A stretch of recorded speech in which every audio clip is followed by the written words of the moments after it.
이번 특종은 영상으로 먼저 만나보시죠. 아 뭐야? 아유, 고래 죽은 거네. 고래라고요? 되게 심하게 되게 부패 있는데요. 네. 이 뭔데? 문어 다리? 도대체 뭐예요? 문어 다리 아니야? 2013년 7월 이란의 남서부 부시르주에 인접한 페르시아만에서 발견된 괴 생명체의 사체. 너무나도 괴이한 모습에 영상을 접한 누리꾼들은 중동 버전의 할리우드 영화 오프닝? 뭐야, 합성 아니야? 라며 조작 의혹을 제기하기도 했는데요. 하지만 해당 영상 속 괴 생명체는 이란 해상 보급선에서 근무하는 해양 요원 에마데딘 피히카가 촬영한 것으로 조작이 아니었습니다. 조작은 아닌 것 같아요. 저도 굳이 뭘 저걸 조작을 하겠어요. 그리고 뭐 한두 군데 사진 찍힌 게 아니라 저기 선원도 찍었고 저 멀리서도 사진 찍은 거잖아요. 야, 이거는 뭐 목격자가 저기 너무 많이 있으니까. 목격자 중에 한 명이라도 저거 다 뻥이에요라고 하면 그냥 끝나는 거거든요. 그건 조작 불가죠. 발견 당시 사체 근처에 있던 해양 요원 피히카는 괴 생물체의 곧장 접근해 정체를 파악해보려 했습니다. 약 10m 크기의 거대 괴 생명체가 풍기는 정체불명의 극심한 악취에 혹시 모를 사태에 대비해 사체만 촬영한 뒤 급히 자리를 떠났다는데요. 6년간 해상에서 근무하며 숱한 바다 경험이 있는 최고 책임자였던 피히카 역시 처음 보는 괴 생명체의 당황. 괴 생명체의 정체를 밝혀달라며 온라인 사이트에 이 사진을 제보했던 건데요. 이 사진을 본 캘리포니아 대학교 해양과학연구소 소장 게리 그릭스는요. 사체의 부패 정도가 심해 정확히는 알 수 없습니다만 고래 사체와 굴격이 비슷해 보입니다. 라며 해당 사체를 고래로 추측했습니다. 하지만 염도가 높은 바다에서 저렇게까지 부패할 수 있나? 지금까지 저런 형태의 고래의 사체가 발견된 적이 없잖아. 라며 일부 누리꾼들이 의문을 제기. 또한 일각에서는 선사시대 존재하던 거대한 도마뱀의 일종일 것이라고 추측하는 등 괴 생명체의 정체는 밝히지 못하고 각종 추측만 난무했습니다. 선사시대 생물이 아직 남아있을 리는 없잖아요. 그러니까. 그렇죠. 바다 한가운데서 발견된 의문의 사체. 어쩌면 우리가 알지 못했던 또 다른 생명체는 아닐까요? 여름 특집 그곳에 그들이 있었다 싶고 3위를 공개합니다. 전설 속 모모는 실제한다. 구미호와 해태 그리고 드라큘라와 추파카브라 등 동서양에는 각각의 역사와 문화가 반영된 전설 속 동물이 존재하는데요. 그런데 말입니다. 동서양 세계 어느 곳에나 공통적으로 등장하는 전설 속의 동물이 있죠. 바로 드래곤, 용입니다. 자, 오랜 세월 동안 전 세계인들의 상상 속에서만 존재했을 뿐 인류 앞에 모습을 드러내지 않았던 용. 그런데 전설 속 존재인 용으로 추정되는 흔적이 발견됐습니다. 2013년 스페인 빌라리코스의 루이스 시레트 해변에서 발견된 한 사체. 자, 발견 당시에는 부패가 심하게 진행됐던 상태였지만요.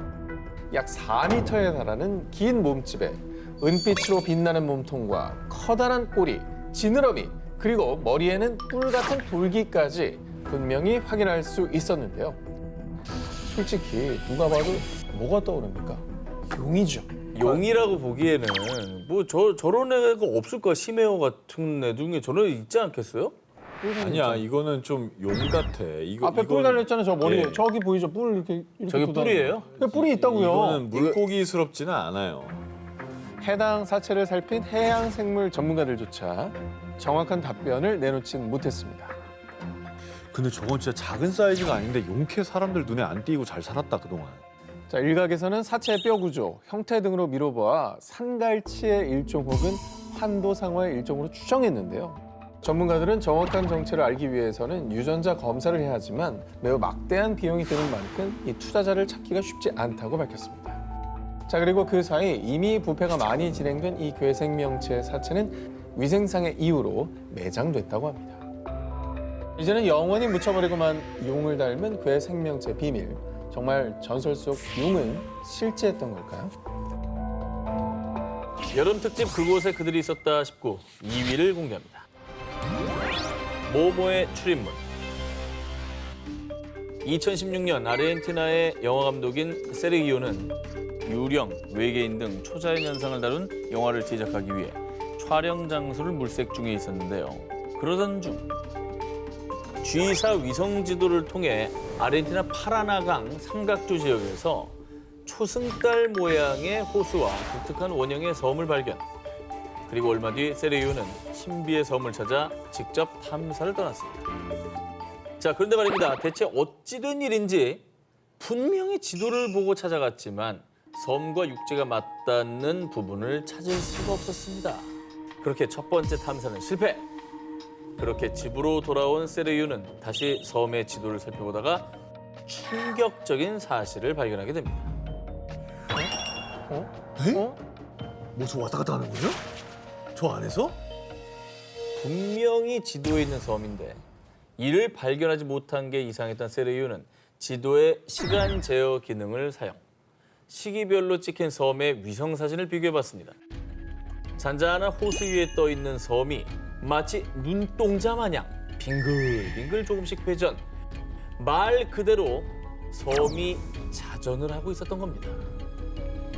자, 두 기자님들, 섬이 움직이는 것 본 적 있습니까? 아, 없죠.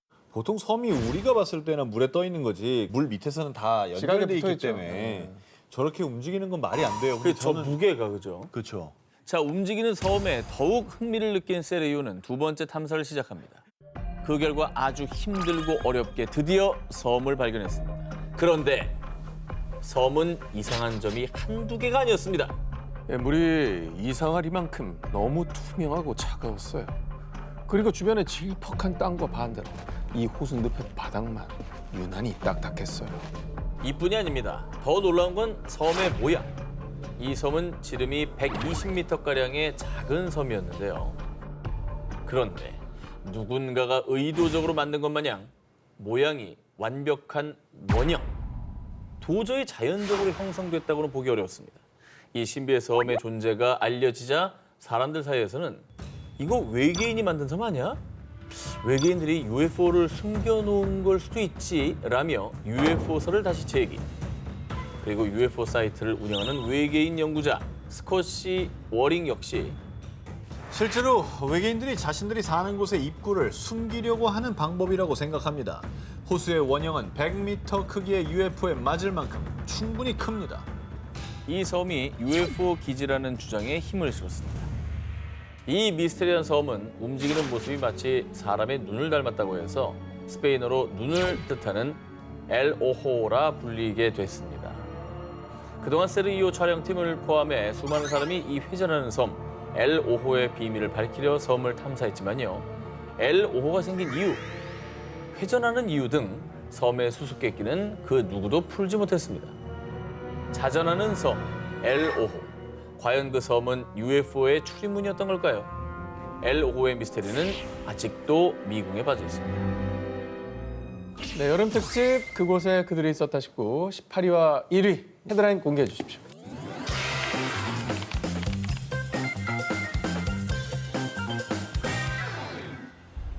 칠흑 같은 어둠이 내려앉은 바다.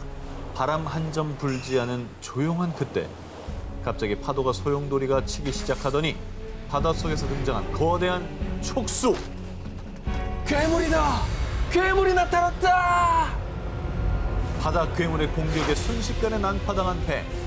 그렇게 선원들의 목숨을 앗아간 괴수는 다시 깊은 바닷속으로 자취를 감췄습니다. 이 바다 괴물의 정체는 바로 북유럽에서 고대부터 내려오는 전설의 바다 괴물 크라켄. 수십 미터에 달하는 거대한 크기에 문어와 같은 두 종류의 외형을 가진 괴물로 알려졌습니다. 뭐 공포의 대상이죠. 배를 공격하고 사람들을 죽이잖아요. 근데 상상의 동물 아닙니까, 이게? 그런데 말입니다. 전설이나 이야기 속에서만 등장하는 상상 속 괴물인 줄만 알았던 크라켄이 실존했다는 증거가 발견됐다고 합니다. 2011년 10월 미국 지질학회 연례회의에 참석한 마크 맥메나민 교수는 네바다의 벌린 어룡 주립공원을 탐사하던 중 충격적인 화석을 발견합니다. 약 2억 년 전의 어룡, 이크티오사우루스의 화석입니다. 이 어룡 화석이 왜 크라켄의 실종 증거가 되느냐? 그간의 연구에 따르면 이 어룡은 몸 길이가 20m가량으로 추정됩니다. 엄청나다. 그런데 너무나 기묘하게 틀어져 있던 어룡의 척추뼈 배열. 이에 맥메나민 교수는요. 이 어룡은 자신보다 큰 생물에게 공격을 당해 척추뼈 배열이 틀어진 겁니다. 버스 크기만한 어룡을 떡주무르듯 가지고 논 거대 해양 생물이 크라켄이라고 주장. 크라켄의 공격으로 어룡의 척추뼈가 틀어진 것이라고 주장했습니다. 그리고 오늘날의 문어는 뼈나 조개 껍데기 등을 은신처로 가져와 장식하는 습성이 있는데 이 어룡 화석들이 크라켄이 어룡을 사냥하고 은신처로 가져온 흔적이라고 주장했습니다. 근데 저런 어룡의 척추뼈를 틀어버릴 정도면은 어마어마한 생명체의 공격을 받아야 되거든요, 사실. 힘이 보통이 아니에요. 예. 크라켄 실존 증거 두 번째가 있습니다. 이 어룡의 화석이 발견된 지역에서 추가 조사를 하던 중 두 종류의 부리로 추정되는 화석을 발견. 이에 맥메나민 교수는요. 해당 지역에 실제로 크라켄과 같은 거대한 두 종류가 서식한 증거라고 주장했습니다. 전설의 바다 괴물 크라켄. 어쩌면 그 전설이 진실이었던 건 아닐까요?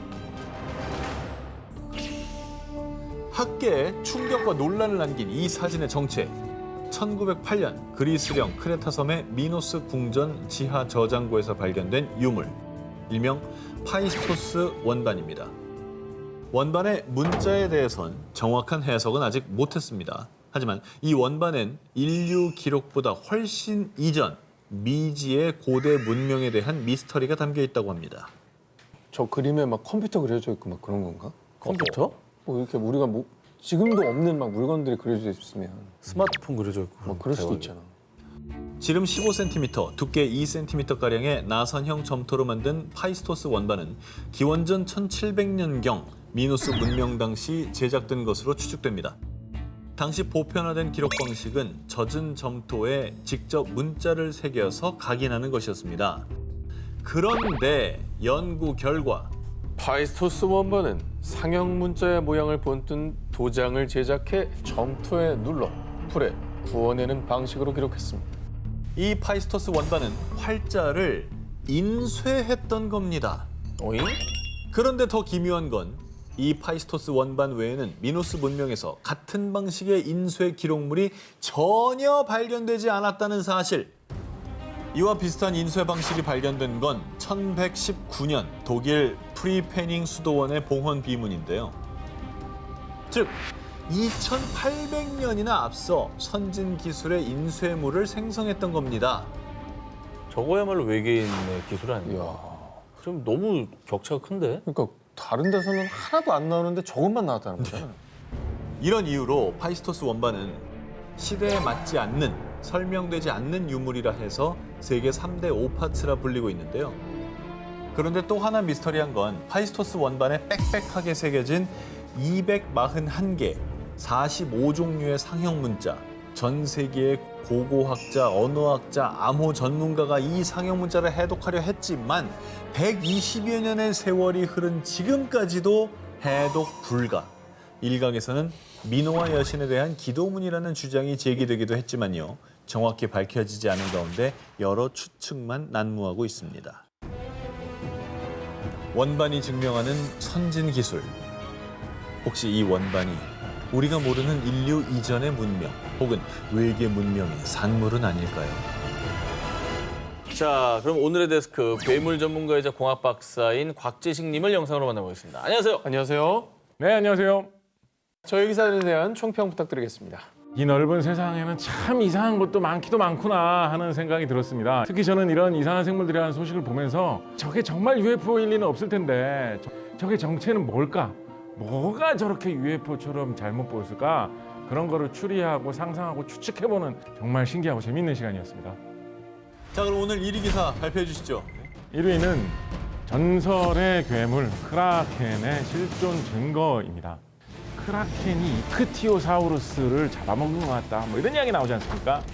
근데 이크티오사우루스, 이게 또 과학에 관심 있는 사람들에게는 좀 설레게 하는 이름이거든요. 그런데 바로 그런 생물이 무시무시한 거대 괴물의 밥이 된 것처럼 보이는 흔적이 있었다. 뜻깊으면서도 재미있고 이런 이야기 아닌가 싶어서 그래서 1위로 골라보았습니다. 자, 프리한 데스크 곽재식님 고맙습니다. 고맙습니다. 자, 오늘의 총점 발표하겠습니다. 제가 55점, 간발의 차이였죠. 오상진 기자가 60점이고요. 한석준 기자 74점으로 오늘의 최종 1등은 한석준 기자입니다.